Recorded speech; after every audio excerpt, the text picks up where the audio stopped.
Hi guys, welcome to my YouTube channel Venus cricket trader. कैसे हैं आप सब लोग? आई होप आप सभी अच्छे होंगे। तो काफ़ी समय से मैं इस टॉपिक पे वीडियो बनाने की सोच रहा था। काफ़ी लोगों के जब से मैंने बोला चैनल के अंदर कि मैं इस पे वीडियो बनाऊंगा, तो काफ़ी लोगों के मैसेज आते रहते कंटिन्यू कि भैया इसे आपने बनाया नहीं है अब तक। तो समय की कमी रहती है। खैर, ये फॉर्चुनेटली मेरे को समय मिल गया, क्योंकि सिर्फ वीडियो बनाने के लिए वीडियो बनाना हो तो उसको आप इजीली बना सकते हो, लेकिन अगर आपके सामने मुझे कुछ अच्छा कंटेंट रखना है तो उसमें लगता है टाइम। पहले आप रिसर्च करते हो, फिर कंटेंट को बनाते हो, फिर एडिट करते हो, रिकॉर्ड करते हो, रिकॉर्डिंग में गलती होती है फिर से एडिट करते हो। सो काफ़ी सारी चीज़ें काम करती हैं। टॉपिक हमारा आज का है कि क्या क्रिकेट में मैच फिक्सिंग होता है? क्योंकि काफ़ी लोगों का मानना है कि मैच फिक्सिंग क्रिकेट में होता है, काफ़ी लोगों का मानना है कि बिल्कुल नहीं होता, ये इट इज़ नॉट पॉसिबल। वो क्रिकेटर्स को भगवान की तरह लेते हैं और सोचते हैं कि यार ये कैसे हो सकता है। ठीक है, जैसे बहुत से लोग क्वेश्चन करते हैं कि चलो यार मान भी लें कि एक ओवर में उसको 18 रन खाने हैं बॉलर को, पर ये गारंटी कैसे होगी कि 18 रन बैट्समैन मार देगा? सोचने में सही लगता है भाई, ये गारंटी कैसे होगी? बॉलर ने खराब गेंद दी, नहीं लगा बैट्समैन से, क्या करेगा वो? तो वो आपने देख लिया होगा अभी हाल ही में टीएमपीएल में क्या हुआ। लास्ट की एक बॉल पे 18 बने। सो खैर, ये मेरे असेसमेंट थे। अगर मैं बात करूं, सबसे पहले देखो डिस्क्लेमर दूंगा, इस वीडियो में जो भी विचार हैं वो मेरे खुद के हैं और मैं किसी को एक्यूज नहीं कर रहा हूं, यानी कि मैं किसी पे आरोप नहीं लगा रहा हूं। मेरे पास कोई सबूत नहीं है कैसा भी, ना ही मैं कोई इन्वेस्टिगेटिंग एजेंसी हूं तो मैं ये दावा कर सकूं कि यार ये तो फिक्सिंग हुई ही हुई है।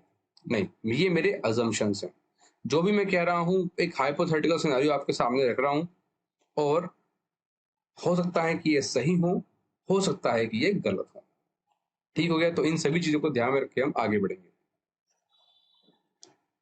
इस तरह की डिस्क्लेमर देने पड़ते हैं क्योंकि अब देखो भैया, वैसे तो हमारा चैनल बहुत छोटा है, हम भी, हमें कोई नहीं जानता विश्व में या क्रिकेट वर्ल्ड में, ऐसा हम इतने बड़े लोग नहीं हैं। बट क्या है, कल को मान लो कोई भी क्रिकेटर आके बोल दे भैया आपने ऐसे बोल दिया हमारे बारे में, क्या करेंगे? केजरीवाल तो अपन है नहीं, है ना? तो दो ही ऑप्शन रहते हैं, या तो माफी मांगो, या तो जो बोला है उसके लिए, या फिर जेल जाओ, या तो वो जो मानहानि ठोकेगा वो उसका आप हर्जाना भरो। तीनों काम करने मुश्किल हो जाएंगे। तो सीधी बात है भैया, जो भी इस वीडियो में मैं कह रहा हूँ वो मेरी कपोल कल्पनाएं हैं, इमेजिनेशन है। बाकी आप समझदार हैं। तो चलिए बढ़ते हैं आगे।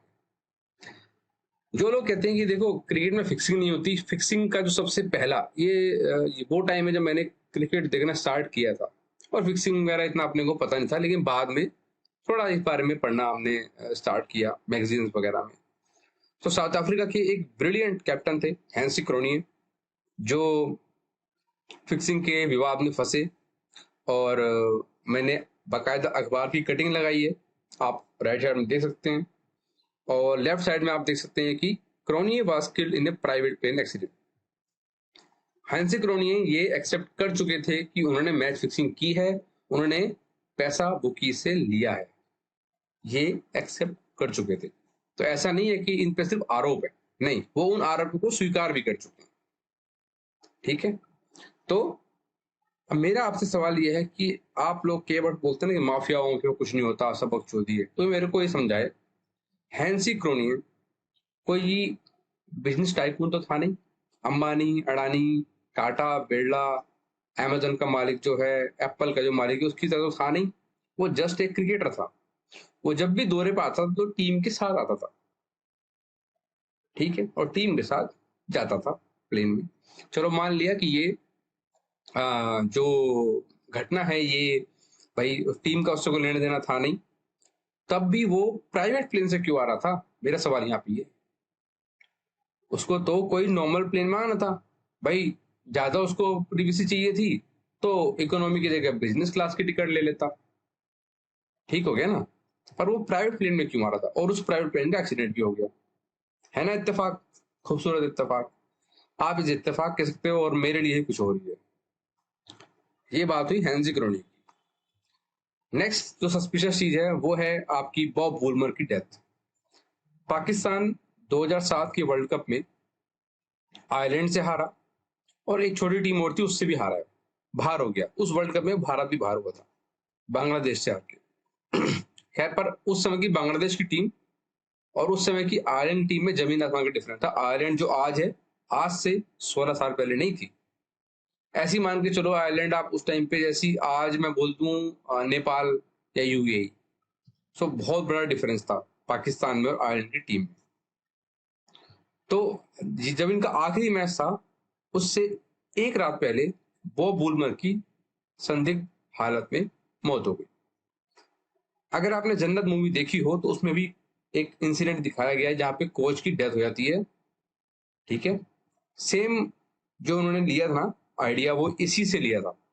अब एग्जैक्ट ऐसे ही घटनाक्रम हुआ था जो फिल्मों में दिखाया गया है नहीं, ये मुझे नहीं पता, लेकिन आप देख सकते हो काफी लोगों ने उस समय आरोप लगाए कि भैया ये जो है बॉब वुलमर को पता लग चुका था कि ये जो है फिक्सिंग हो रही है। वो प्रेस कॉन्फ्रेंस करके अगले दिन सारा बंडाफोड़ करने वाला था, रात में उसका काम तमाम हो गया। वेस्ट इंडीज वैसे भी कोई यूएसए है नहीं, छोटा सा एक देश है, आप जानते हो वहां पे क्या हालात है पैसों के लिए, तो वहां पे कुछ भी हो जाती है चीजें। खैर, ये आरोप है, ये प्रूव नहीं हुआ। टू बी वेरी ऑनेस्ट, ये प्रूव नहीं हुआ। सबकी अपने मनगढ़ंत कहानियां हैं, सच है कि झूठ हमें नहीं पता, आपके लिए छोड़ दिया है। दिमाग के घोड़े दौड़ाते रहिए। एक और क्रिकेटर लू विंसेंट, न्यूजीलैंड का खिलाड़ी था। ये बहुत अच्छा खिलाड़ी था, काफी अच्छे मैच खेला है, काफी अच्छी इनिंग खेला है, बहुत सारे मैच भी खेला है ये। और इसने भी एक्सेप्ट कर लिया कि हाँ, इसने फिक्सिंग की, इसने पैसे लिए। इसने एक भारतीय खिलाड़ी था पहले, दिनेश मोंगिया, उसका भी नाम लिया कि हाँ, ये खिलाड़ी भी मैच फिक्सिंग में इन्वॉल्व था।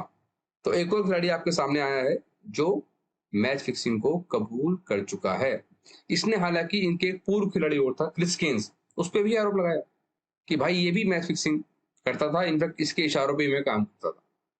क्रिस केन्स भी सजा भुगता है न्यूजीलैंड के अंदर।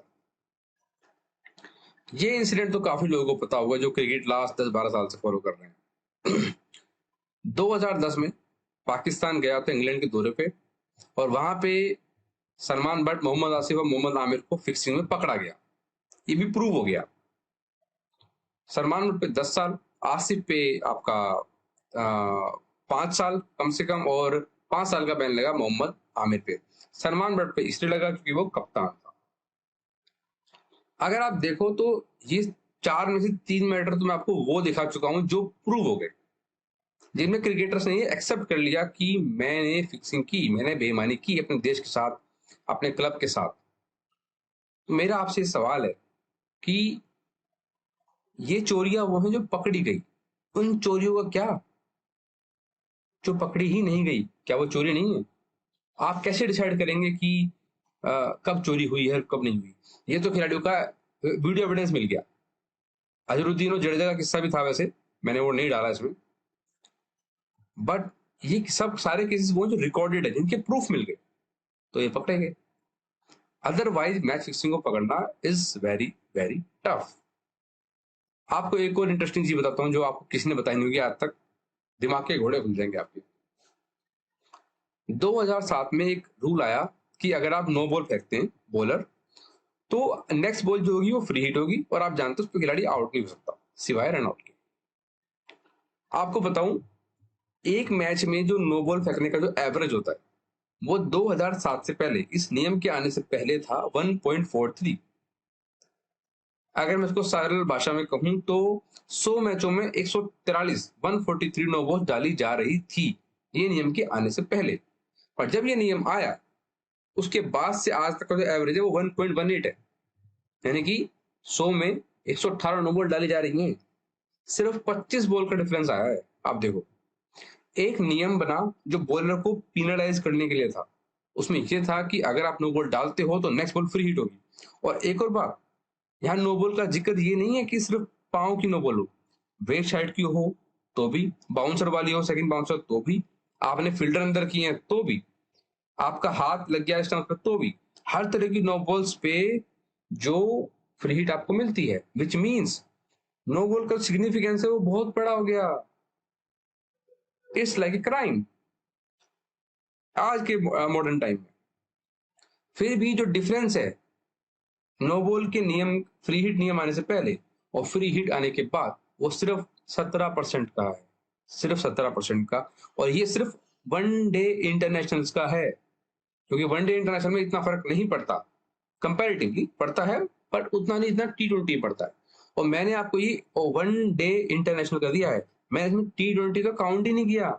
मैंने इसमें IPL, LPL, चलो ये तो फिर सॉरी IPL, बिग बैश है ना, नेटवेस्ट, ये लीग छोड़ दो आप, दुनिया भर की आटा झाटा लीग होती है, जैसे आपकी लंका प्रीमियर लीग, आपकी TMPL चल रही है, वो एक ओवर में 4 फेंक दिया, इनफैक्ट एक बॉल पे 4 ओवर फेंक दिया वो। अगर आप इनको काउंट करोगे ना, तो ये जो आंकड़ा है ना, ये जो पहला आंकड़ा था 1.43, इसे भी क्रॉस कर जाएगा। तो क्या कभी आपने ऐसा सुना है कि किसी चीज के लिए आपको क्राइम के लिए आपको पेनल्टी दी जाए, पर आप उसके बाद उस क्राइम को करना कम नहीं कर रहे हो, उल्टा बढ़ा दे रहे हो? ऐसा कब हो सकता है? ऐसा तब हो सकता है जब आपको जो पेनल्टी दी जा रही है उससे ज्यादा रिवॉर्ड कहीं मिल रहा हो, वरना इस चीज का कोई लॉजिक मेरे समझ में तो नहीं आता। आप क्या आता हो तो बता देना भाई। जब ये नियम बना तो उसके बाद तो नो बॉल्स कम से कम 50% डाउन होनी चाहिए थी। यार कितना मुश्किल है पांव को क्रीज से पीछे रख पाना, कितना मुश्किल है। आप सब में जो भी क्रिकेट खेला होगा, कभी सोचना कि आपने इतनी सारी नो बॉल्स कभी नहीं फेंकी होंगी अपने करियर में, रेयरली फेंकते होंगे आप। और आपने जितने मैच चलते हैं एक साल में, उससे ज्यादा मैच शायद आप खेल लेते होंगे, पर टाई मैच आपको वहां देखने को मिलते हैं जो आप खेलते हो वहां देखने को नहीं मिलते होते।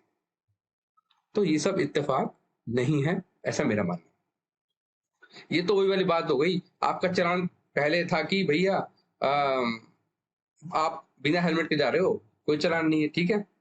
नियम आया कि आपका चालान कटेगा 1000 रुपए का। अब आप ज्यादा चालान कटवा रहे हो, ज्यादा रेड लाइट क्रॉस कर रहे हो, क्या ये संभव है? नहीं ना। जब भी किसी को ऊपर पेनल्टी लगाई जाती है वो काम कम होना स्टार्ट हो जाता है, क्योंकि लोग डरते हैं, और डर होना भी चाहिए। पर यहाँ उल्टा हो रहा है, ये प्रूवन रिकॉर्ड है आपके सामने। ये वीडियो टिक पाएगा नहीं मुझे नहीं पता, लेकिन ऐसे आंकड़े आपके सामने आज तक किसने रखे नहीं होंगे इस तरीके से। एक और बात देखो, मैच फिक्सिंग है ना, बहुत टफ है प्रूव करना, बहुत टफ। आप ये कभी कह ही नहीं सकते कि जो प्लेयर बैटिंग कर रहा है वो नहीं मार पा रहा क्योंकि उसकी फॉर्म नहीं है, वो नहीं मार पा रहा क्योंकि वो विकेट के पेस और बाउंस से एडजस्ट नहीं कर पा रहा, या वो जानबूझ के बॉल को मिस कर रहा। आप ये कैसे डिसाइड करोगे? प्लेयर तो बोलते हैं मुझसे नहीं खेला गया, ठीक है। एक बॉल है जिसको वो फ्रंट फुट पे खेलेगा तो लो फुल टॉस को फुल टॉस बना के सामने छक्का मार सकता है, और उसी बॉल को अगर वो चाहे तो फ्रंट फुट पे जाके पीछे की तरफ हल्का सा खड़ा रहे, वो बॉल उसको योग पे बन जाएगी। तो इट्स अबाउट प्लेयर के टैलेंट के ऊपर है कि नहीं? आप ये कभी नहीं कह सकते कि जो बॉलर ने नो बॉल फेंकी, बीमर फेंकी, पेस्ट हाइट नो बॉल जो होती है, वो उसके हाथ से छूट गई क्योंकि बॉल गीला था, या तो उसने जानबूझ के वो फेंक दी। कैसे आप डिसाइड करोगे? आप ये कभी डिसाइड नहीं कर सकते कि एक कैप्टन है, उसने एक मेन बॉलर के ओवर, जो आप कहते हो ना मेन बॉलर के ओवर बचे रह गए, उसने उसको जानबूझ के ओवर नहीं दिया, उसका कोटा फिनिश नहीं करा उस टाइम पे, या उसका कोई गेम प्लान था। फॉर एग्जाम्पल, पाकिस्तान के कैप्टन जो था बाबर आजम, उसने वर्ल्ड कप में क्या किया, मोहम्मद नवाज का ओवर आखिरी में रखा। कोई सेंस नहीं बनता उसका, उसका ओवर आखिरी में रखने का। जिस समय विराट कोहली, वो तो कर ही रहे थे ना कि गेम को डीप ले जा रहे थे, तो अगर नवाज पहले आता तो विराट कोहली उसको 16 रन मारने को नहीं जाता, ठीक है, क्योंकि 16 रन मारने के 2 छक्के मारने पड़ते, उसमें रिस्क था। उस समय विराट कोहली रिस्क नहीं ले रहा था, ना हार्दिक पांड्या रिस्क ले रहा था उस तरीके से। अब लास्ट में आपने छोड़ दिया, उसको तो मारेंगे ही वो उस पॉइंट पे। जरूरी नहीं कि लग जाते, बट उस पॉइंट ऑफ टाइम पे बैट्समैन कंफ्यूज नहीं होता है, उसको मारना ही मारना है। लेकिन जब रन रेट चाहिए होती है 12 की, और आपको विकेट रख के हाथ में चलने पड़ते हैं, तो आप गेम को डीप ले आते हो, ये नहीं चाहते कि विकेट भी खोया जाए। उस केस में बैट्समैन टू माइंड होता है, और more often than not bowler के चांस होते हैं सक्सेस पाने के। ऐसा ही एक नियम था MS धोनी का 2016 के वर्ल्ड कप में। रसेल और सिमंस की पार्टनरशिप चल रही थी, 2 ओवर अश्विन के बचे हुए थे, धोनी ने अश्विन को ओवर नहीं दिए। दुनिया में हर आदमी ये बात जानता है कि जो काले हैं उनके सामने अगर आप सीधी सीधी तेज बॉल फेंकोगे, उनको घंटा फर्क नहीं पड़ता, और उनको रन रेट का फर्क भी नहीं पड़ता। वो मैच वानखेड़े में था, तो वहां पे आप नेहरा से बॉल करा रहे हो, हार्दिक पांड्या से करा रहे हो, बुमराह से करा रहे हो, बुमराह उस टाइम नया था, या बाकी जो बॉलर था उससे करा रहे हो आप, लेकिन आप अश्विन से नहीं करा रहे हो। मेरे को उसका सेंस समझ में नहीं आया। देखो, हो सकता था कि अश्विन को भी 3 छक्के मार देता रसल, लेकिन ये तो संभव ही नहीं है ना कि अगर रसल खेलेगा तो वो रन नहीं बनाएगा। ये तो क्लियर है। अगर उनको कोई आउट कर सकता है वेस्ट कालो को, तो वह है स्पिनर्स, फिरकी, कि फिरकी में फंसा ले और वो आउट हो जाए। सीधी सीधी बॉल कितना तेज फेंक लो उनको, आप उनको फर्क नहीं पड़ता। तो ये मैंने कुछ एग्जांपल दिए हैं, ऐसे कई सारे एग्जांपल हैं जो मैच फिक्सिंग की तरफ इशारा करते हैं। समझ में नहीं आता कि ऐसा कैसे हुआ, ये क्या डिसीजन था, किसी को समझ में नहीं आता। हाँ, देखो, अनटिल अनलेस आपका वीडियो प्रूफ हो जहां पे खिलाड़ी ये कह रहा हो कि कल मैं ये करूंगा, इस ओवर में नो बॉल डालूंगा, इस ओवर में 15 रन खाऊंगा, और उसके पैसे लेता हुआ, या उसका कोई ट्रेल मिल जाए पैसों का, इस तरीके से पकड़ा जाए, बड़ा मुश्किल है मैच फिक्सिंग को प्रूव करना। अब अगला सवाल आता है हमारे सामने कि भैया मैच फिक्सिंग क्यों, आखिर मैच फिक्सिंग की जरूरत क्या है। काफी लोग ऐसा बोलते हैं कि देखो, जो बेट कंपनियां होती हैं, बेटिंग कंपनियां, वो एक से लेती हैं दूसरे को देती हैं। यानी कि दुनिया में कोई खा रहा है तो कोई लगा रहा है, एक हारेगा उससे लेंगे, जीतने वाले को दे देंगे, 2% अपना रखेंगे। पर ये इतना सिंपल नहीं है, ये इतना सिंपल नहीं है। दुनिया में जहां भी पैसा इन्वॉल्व होता है, वहां अच्छे बुरे लोग पाए जाते हैं, बुरे लोग ज्यादा पाए जाते हैं, क्योंकि उनको पता है कि यहाँ पैसा है और हमको यहाँ से पैसा निकालना है, फिर चाहे वो स्टॉक मार्केट हो, चाहे वो आपका मैच हो। ये तो 2 एग्जांपल मैंने आपको दिए, दुनिया भर के आपको मिल जाएंगे। जैसे हमारी सरकार है, वो डिफेंस की डील करती है, तो डिफेंस की डील में क्या होता है कि जो हथियार होते हैं ना, बहुत महंगे महंगे होते हैं, उनमें बहुत भ्रष्टाचार होता है, बहुत करप्शन होता है। अब हो रहा है मैं ये नहीं कह सकता, लेकिन पास्ट में बोफोर्स घोटाला था या और भी था, उनमें मतलब मार्जिन जो है ना आप पैसों का, वो बहुत ज्यादा है। तो इसलिए आप ये नहीं कह सकते कि नहीं जी ये इतना सीधा सीधा हिसाब किताब है, ऐसा नहीं है। अच्छा गाइस, ये मेरा टेलीग्राम चैनल का लिंक है, लिंक को मैं डिस्क्रिप्शन में पोस्ट कर दूंगा। आपसे रिक्वेस्ट है कि आप मुझे अगर ज्वाइन, आपसे डिस्क्रिप्शन से लिंक ज्वाइन ना हो, तो आप मुझे व्हाट्सएप करके आना, आप सर्च करके मत आना, वरना आप किसी फेक चैनल में पहुंच जाओगे। तो जो रीजन नंबर 1 है ना कि क्यों मैच फिक्सिंग होती है, उसका रीजन है ब्रेकिंग ट्रेंड, या आपको इजी मनी लेने से रोकना।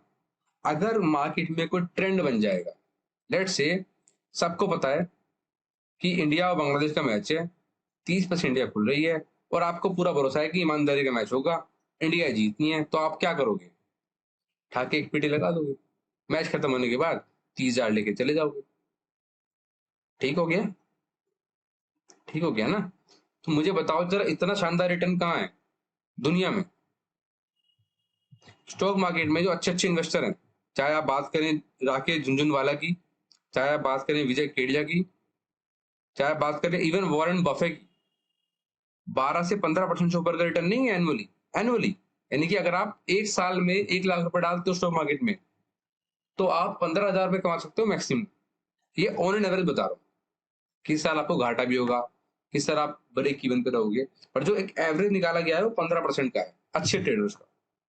तो 1 लाख डाला, 1,15,000 मिला एक साल के बाद। यहां पे आपको 1-2 घंटे के अंदर 1,30,000 मिल रहा है, 1,30,000 हो जा रहा है। तो आपको क्या लगता है, ऐसा मौका छोड़ेगा कोई कोई इंसान? क्या आप छोड़ोगे, क्या मैं छोड़ूंगा? हम में से कोई नहीं छोड़ेगा। क्यों? क्योंकि भैया इतनी कमाल की अपॉर्चुनिटी कहाँ है, कहीं भी नहीं है। तो उनको अगर ये ट्रेंड बन जाए, ऐसा होने लग जाए, तो फिर तो काम खराब हो जाएगा। अच्छा, इसमें सीन ये आएगा कि ये कर सकते हैं बैटिंग कंपनियां कि जब तक कोई खाने के लिए किसी ने वैल्यू नहीं डाली, तो बैट लगेगी भी नहीं, बिल्कुल ठीक बात है। लेकिन फिर भैया बैटिंग कैसे होगी? अगर इंडिया ही हमेशा जीतेगा बांग्लादेश से, तो लोगों के मन में ये बात कैसे आएगी कि बांग्लादेश भी जीत सकती है? उनको बांग्लादेश पसंद है, और जिनको इंडिया पसंद है उनके मन में डर पैदा कैसे होगा? मेरे को बताओ जरा।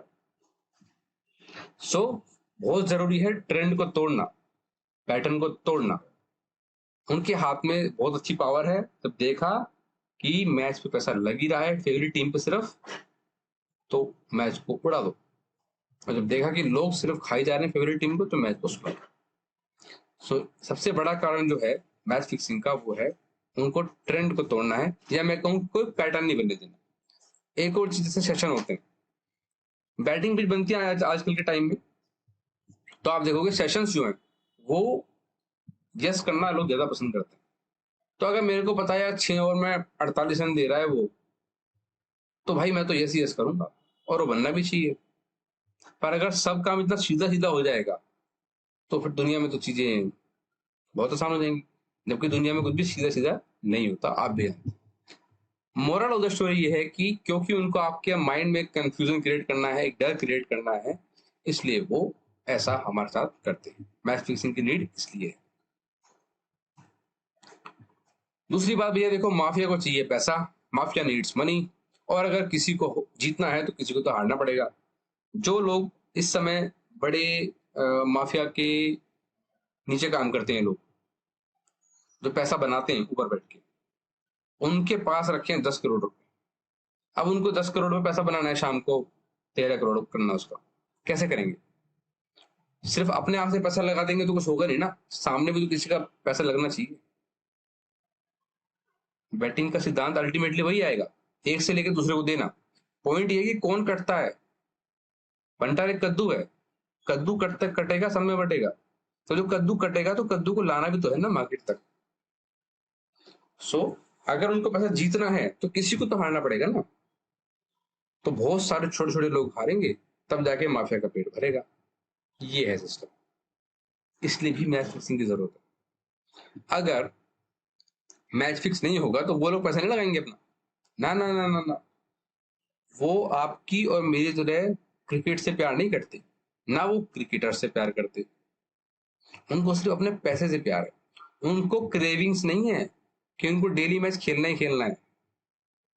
ना वो टेलीग्राम पे होते हैं, ना वो यूट्यूब पे होते हैं, उनके कॉन्टेक्ट होते हैं खिलाड़ियों से, बाकी जो सिस्टम में लोग हैं उनसे, और उस इंफॉर्मेशन के बेसिस पे वो अपना पैसा इन्वेस्ट करते हैं, उसका रिटर्न लेते हैं।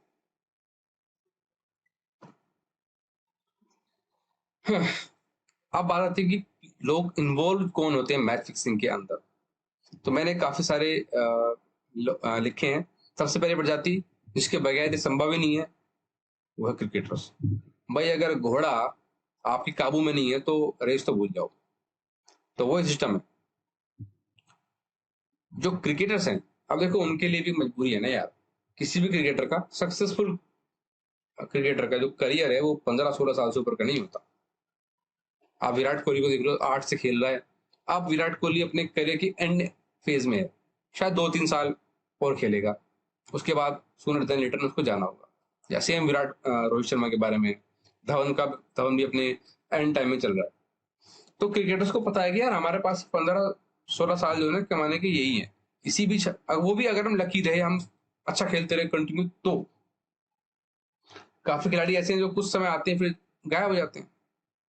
जैसे सहवाग करीब 12 साल खेला, गंभीर कोई 8-9 साल खेला इंटरनेशनल क्रिकेट। तो उसके बाद क्या होता है, उसके बाद जो उनके पास रोल्स होते हैं वो होते हैं, या तो वो यूट्यूब पे आकाश चुप लगते रह जाए, या तो फिर वो आ जाए आपका कमेंट्री करें। इन सब में लिमिटेड इनकम है। आप पूरे साल कमेंट्री करके जितना पैसा बनाओगे उतना तो आप एक दिन में फिक्स करके बना सकते हो। दूसरा, मैं आपको एक चीज बताता हूँ। कुछ दिन पहले मैंने एक खबर पढ़ी, एक बॉलीवुड एक्टर है, उसका दामाद है क्रिकेटर। बॉलीवुड एक्टर ने अपने दामाद एक्टर को शायद 45 करोड़ का एक फ्लैट गिफ्ट किया। कहने को तो एक ससुर ने दामाद को गिफ्ट किया है एक फ्लैट। अगर आप मुझसे पूछो तो वो मेहनताना है, कॉम्पनसेशन है, या तो उस खिलाड़ी के द्वारा कमाए गए पैसे हैं जो उसके ससुर ने उसको दिए। मान के चलो कि आपका दामाद या आपका बेटा या आपका कोई भी रिश्तेदार क्रिकेटर है। क्रिकेटर को भी पैसा कमाना है, आपको भी पैसा कमाना है। क्रिकेटर आपने आपको बोल दिया है कि भैया कल मेरे आईडी पे 30 रन खुलेंगे, मैं जाके नहीं बनाऊंगा, आप नोट कर देना। या फला ओवर में मैं 18 रन खाऊंगा, फला मैं फला तरीके से आउट होऊंगा। तो इस तरीके से जो लोग हैं वो पैसा बनाते हैं। अब पैसा ऐसे नहीं ले सकते ना कि 45 करोड़ सुनील, अगर सुनील शेट्टी ट्रांसफर करेगा तो भैया वो चर्चा में आएगा खबर। बट अगर इस तरह की प्रॉपर्टी की गिफ्ट दे दिया, चलो जी खत्म हो गया बात। फुटबॉल में क्या होता था कि आपको अगर जो डील मिल रही है, जैसे मान लो किसी खिलाड़ी को 100 करोड़ रुपए की डील देनी है, पर वो 100 करोड़ डिजर्व नहीं करता, वो डिजर्व 50 करोड़ ही करता है, तो उस डील में माफिया की सेटिंग शामिल होती थी कि 50 करोड़ दिए तेरे इनाम के, 50 करोड़ दिए बेईमानी के तेरे को, और दुनिया में हल्ला मच जाता था कि भाई फला बंदे को 100 करोड़ की डील मिल गई। तो ये तरीके हैं गुपचुप तरीके से गुप्त धन को वाइट करने। तो ये तो मैंने आपको बताया क्रिकेटर्स के बारे में। दूसरी बात आती है अंपायर्स की। आजकल आप अंपायर को देखते हो, भाई साहब क्या जबरदस्त वाली सेटिंग करते हैं अंपायर, ऐसे ऐसे डिसीजन को, मतलब कि कोई उसका कोई सिर पैर भी नहीं। कई बार प्लम आउट होगा उसे नहीं देगा, कई बार कहीं से लगता नहीं है उसे भी अंपायर जो है नो डाउट देगा, कई बार वेस्ट साइड नो बॉल साफ दिख रही है, साफ दिख रही है उसे भी दे देंगे। तुम भाई सब, मतलब ये अंपायर ऐसे हो रहे हैं गाली भी नहीं खाते उतना। क्रिकेटर्स तो गाली खाते हैं, अंपायर बच जाते हैं, ये चुपचाप माल पी लेते हैं, क्योंकि इनकी फिक्सिंग से ही कहने को मैच पे फर्क नहीं पड़ता उतना। ये तो ये मानते हैं ना भाई हम तो कुछ नहीं कर रहे, हम तो 2-4 वाइड हमने ज्यादा दे दी, 2-4 नोबॉल दे दी हमने ज्यादा, ठीक है, एक आधा डिसीजन हमने इधर उधर कर दिया बस। क्यूरेटर क्यूरेटर क्या करता है, जैसे श्रीलंका का मैंने आपको एग्जांपल बताऊं, अगर वहां से ज्यादा ये चीज चलती है। 5वें दिन, मान के चलो 4 दिन पिच फ्लैट है, 5वें दिन वो घास को एकदम छील देगा, बिल्कुल नंगी कर देगा पिच को, और आप देखो कि जिस पिच पे हर दिन 200-250 रन बन रहे थे, आखिरी दिन 150 रन बनाने में एसटीसी होगी उस टीम की, या तो वो हार गई या उसकी एसटीसी हो गई एक बार। क्यूरेटर लास्ट दिन 200 बने हैं, अगले दिन उसने पिच को इतना पानी दिया, इतना पानी दिया कि पिच जो घास है वो हरियाली छाई हुई है, अंदर से काफी मॉइस्चर है। टीम बैटिंग करना ही 125 बॉल आउट हो गई। आपको होगा यार ये क्या हुआ, वो क्यूरेटर का जादू है। कमेंटेटर, अब देखो क्यूरेटर ने पिच बनाई कैसी, घास वाली या स्लो पिच बना दी बहुत ज्यादा, और कमेंटेटर आके बोल रहा है it's a beauty, 180 should be par score. एक वो गंजा कमेंटेटर डैनी मोरिसन, वो तो मैंने देखा एक बार मैच चल रहा वेस्ट इंडीज में, वो कह रहा सीपीएल के मैच में कि ये पिच तो ब्यूटी है, और लेट के चूम रहा पिच को। आपको पता है उस पे स्कोर क्या बना, 92, और वो डिफेंड भी हो गया बाय द वे। तो अब आप देखो कि क्या चलता है। फिर आता है ब्रॉडकास्टर। कई बार आपने देखा होगा ब्रॉडकास्टर क्या करते हैं, कुछ एंगल्स कैद हो जाते हैं कैमरे के अंदर। एक मैंने 2-3 साल पहले वीडियो देखा था पोलार्ड का और मनीष पांडे का। पोलार्ड इशारा कर रहा है उसको आउट होने का, और मनीष पांडे ने पोलार्ड के हाथ पे कैच देके वो आउट होकर चल दिया। तो ब्रॉडकास्टर के और बहुत तरीके होते हैं, मैं बोलूंगा तो दिक्कत हो जाएगी, छोड़ो। एडमिनिस्ट्रेटर्स, एडमिनिस्ट्रेटर्स कौन होते हैं, जैसे आपके जो जो स्टेट को चलाते हैं, Karnataka state association, Maharashtra state association, अभी तमिलनाडु चल रही है। टीएमबीएल में क्या चल रहा है आप देख रहे हो आपके सामने है। अभी Maharashtra premier league, Saurashtra premier league भी आ रही है। महाराष्ट्र में अगले साल चुनाव है। आप में से बहुत से लोग आज जय शाह को गाली देते हैं कि जय शाह क्या कर रहा है, उसने कौन सा क्रिकेट खेला है, वो कैसे बन गया बीसीसीआई का प्रेसिडेंट। पर आपको ये नहीं पता कि बीसीसीआई की प्रेसिडेंट हमेशा पॉलिटिशियन ही बनते आए हैं। इससे पहले एन श्रीनिवासन था, वो भी ऐसी था। उससे पहले था शरद पवार भी रहा हुआ है। शरद पवार देश का गृह मंत्री भी शायद रहा हुआ है, महाराष्ट्र का रहा हुआ है गृह मंत्री वो, ठीक है। जिस समय 1993 की बम ब्लास्ट हुई तो उस टाइम वही था महाराष्ट्र का गृह मंत्री, और कृषि मंत्री भी रह चुका है देश का। वो बीसीसीआई का प्रेसिडेंट क्या कर रहा था, तो आप में से काफी लोगों को पता नहीं होंगी, क्योंकि आप सब लोग थोड़े, काफी लोग तो नई जनरेशन के होंगे, और काफी लोग पॉलिटिक्स को तब या क्रिकेट को उतना पढ़ते नहीं होंगे पीछे के टाइम में। जो सामने आ गया हम उसी को बस देखते विचारते। तो जो एडमिनिस्ट्रेटर, अभी ये चल रही है महाराष्ट्र प्रीमियर लीग चल रही है, अगले साल महाराष्ट्र में चुनाव होने वाले हैं। फंड चाहिए ना भैया, तो फंड चाहिए तो कहां से आएगा, ये जुगाड़ है पैसा कमाने। उसमें उनके खिलाड़ी खेलते हैं, जो वो बोलेंगे वो हो जाएगा, खत्म बात। इसलिए इस तरह की जो लीग्स होती है ना, उनको या तो स्किप करना चाहिए या उनमें कम काम करना चाहिए। फाइनल सेक्शन है टीम ओनर्स। जैसे आप देखो जितने भी टीम ओनर्स होते हैं दुनिया भर की फ्रेंचाइज लीग में, उन्होंने एक टीम बनाई और वो कुछ टीम ऐसी जो डिसाइड कर लेती कि हमने जीतना ही नहीं है। नहीं नहीं, जीतना ही नहीं है, तुम कितने कोशिश कर लो हमको जिताने की, हम जीतेंगे नहीं। कैसे जिताओगे, हमें जिता के दिखाओ। तो उनका कुछ ऐसा हाल है कुछ टीम्स का। वो अपनी टीम की हार लगाते हैं क्योंकि अपनी टीम को जिताना मुश्किल है। देखो, फिक्सिंग में क्या होता है, क्रिकेट में अच्छा खेलना आपके हाथ में नहीं है। आप किसी अच्छी बॉल पे आउट हो सकते हो, आप रन आउट हो सकते हो, आपको सामने वाला अंपायर गलत आउट हो सकता है। तो इस बात की कोई गारंटी नहीं कि आप 30 रन बनाओगे, बट इस बात की तो पूरी गारंटी है ना कि आप 30 रन नहीं बनाओगे, तो आपके हाथ में ही है। और भी कुछ नहीं हुआ ना, आप हिट विकेट होकर चल दोगे, आप रन आउट होकर चल दोगे, ये तो आपके हाथ में है ना। खराब खेलना आपके हाथ में होता है मैच के अंदर। तो टीम ओनर्स अपनी टीम के खराब खेलने पैसा लगाते हैं क्योंकि उनको पता है, उन्होंने बोला हुआ है, बातचीत कर रखी है कि भैया हम खराब खेलेंगे, हम ऐसा ऐसा करेंगे। काफी सारी मूवी बन चुकी है इसके ऊपर। एक वेब सीरीज भी आई थी इनसाइड एज 2018 में। उसके बाद उसके 2 पार्ट और आए हैं। फर्स्ट पार्ट अच्छा था उसका, बाकी तो उतना कुछ खास नहीं था। उसमें जो दिखाया गया है ना वो 5% भी नहीं है। अब आप ये देख लो। बेसिकली मैं बस यही कहूंगा कि जितने भी लोग हैं ना, सबके अंदर चोर है। ये फर्जी मूवी का डायलॉग है, सबके अंदर चोर है, बस चांस का वेट करते हैं। हर आदमी को दुनिया में पैसा कमाना है, इसमें मैं भी हूँ, आप भी हूँ। बस शायद हम उस पोजीशन पे नहीं है, हम होते उस पोजीशन पे शायद हम भी चोरी कर रहे होते। You never know.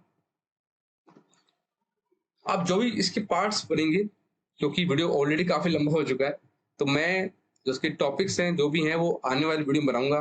तो आप सब थोड़ा पेशेंस रखिएगा, क्योंकि होता क्या है कि लोग तुरंत भैया वो पार्ट नहीं बना, वो पार्ट नहीं बना। ये पार्ट बनाने में मेरे को 2 से 3 दिन लग गए, कंटेंट बनाने वगैरह सब में। तो आप पेशेंस रखिएगा। जब जब समय लगेगा मैं इसके पार्ट्स बना के अपलोड करता रहूंगा। आने वाले पार्ट्स में जो भी टॉपिक हैं मैं उनके बारे में बात करूंगा। तो इस वीडियो में इतना ही, मिलते हैं आपसे किसी और वीडियो में। Till then goodbye and good luck.